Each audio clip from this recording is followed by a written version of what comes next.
We have a new project for today, and look what I got me here. It's an antenna, of course, another one. And this time it's straight from Poland, a Yagi antenna. Normally it should be used for TV, but I'm gonna try to use this for LoRA.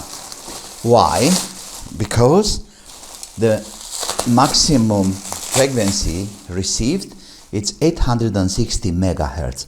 So we are very, very close to 868 megahertz. And by the way, you know, rule number one when it's a matter of antennas, if it's lower like frequency, then it's nice and it's easy to height up the frequency, you know. Why? Because you see, let's say this is an antenna, okay? Now, this one, it's, let's say, 100 megahertz. With this length, when we short or we cut the antenna, then the frequency it's rising. So, in my case, here, 860 megahertz maximum, that means the dipole and all the elements are long, you know, long enough, and there is plenty of space or place, you know, to cut them and to tune them to the right frequency. That shouldn't be a problem. Anyway, it's my first experiment like that. I'm gonna try to see what is happening, but for now, let's take it off from the package. We came by UPS from Poland. Look, there a lot of plastic. Oh yes, look here.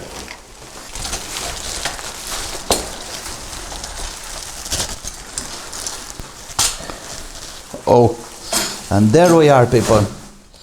This is the antenna. Okay, some parts are just getting lost. Like I said, this is for DVB-T but so far it's looking very nice. It's aluminum and it's well assembled, and we have the support here, okay, reflectors and some other one.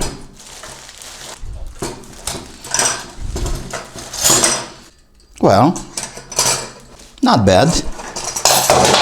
Wow, that was my mouse. Yeah, still working.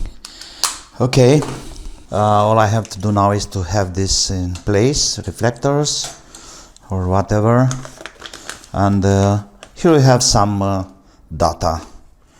So we have a frequency from 470 to 862, even better.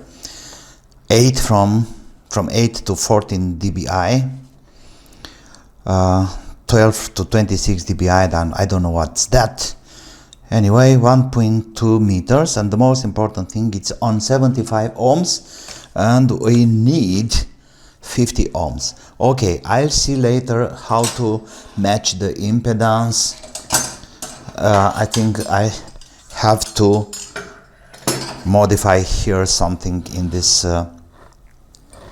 balloon or device. Okay, let me open this one first to see what we got in there, because I want to test for the frequency. How do we open? How can we open this? No, I don't think we have a screw here, but I think we have a plastic. Oh yes, brute force, people, brute force. And we have to take this out, probably. No. Oh yes, I thought it's here. We have the connection. Point is that it's 75 ohms. All right, so here we have the cable. Okay, we have some missing screws in here. Yeah, for sure. So one of the screws. You know what I'm talking about. So this is a dipole here. I can change the length of this one to make it a little bit shorter. But for now, I'm just gonna leave it like that, and let me have this in place.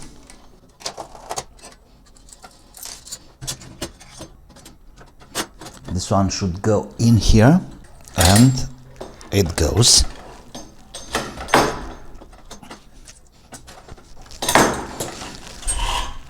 All right. Okay, this is good. Let's go the other side. Let me take this out because I don't need it for now.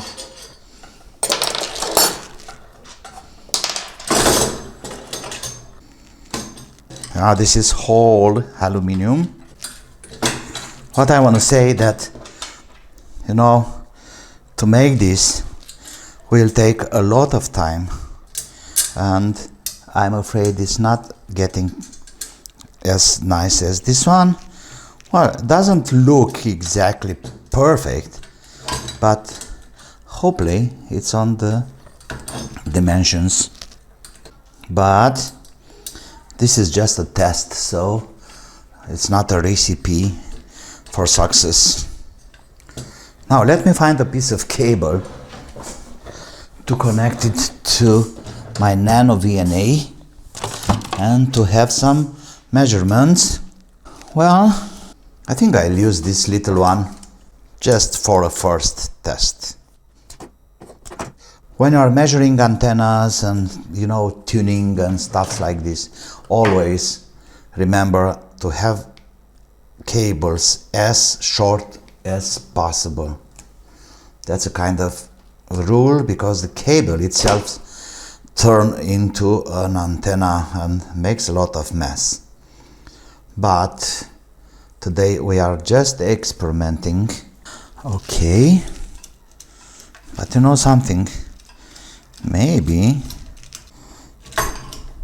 I don't have the screws. I think they are lost somewhere in the pack, but I can do something else even better. I will solder the wire to the antenna. Okay, and always check for a little piece of wire which will short the cable. It's amazing, they are hiding. Okay, there we go.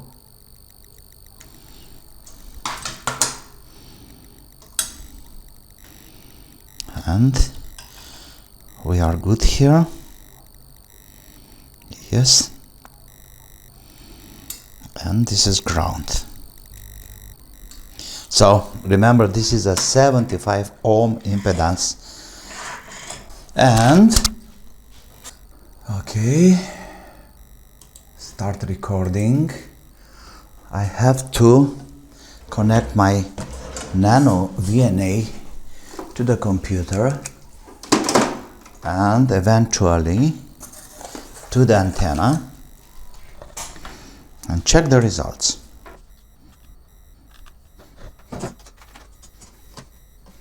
Okay, this is up and running. No way. So, same story. VNA QT first, device, COM4 to initiate the USB mode, then NanoVNA saver, connect, and now it's running. So let me have like 700 megahertz to 1000 megahertz. Let's connect this to the antenna. And what about here? Not gain. I don't. Oh, we got here SWR calibration. Of course, this adapter and sweep. And there we are, good people. So we have a really nice deep something here around 865 megahertz. This is so funny, you know, it's almost perfect. but it could be better, you know, because I need this SVR number to be lower, but of course this is a matter of impedance or something. Let me have a larger 400 megahertz to 1200 megahertz. Yep, and we have a dip here at 860. That's not bad at all. So I may say, people, this antenna can be used for LoRa, but after I'm doing the conversion to 50 ohms impedance. Yeah, it's looking promising, you know, it's looking promising. I'll be back with some other news after the conversion is done to 50 ohms, and hopefully it's working.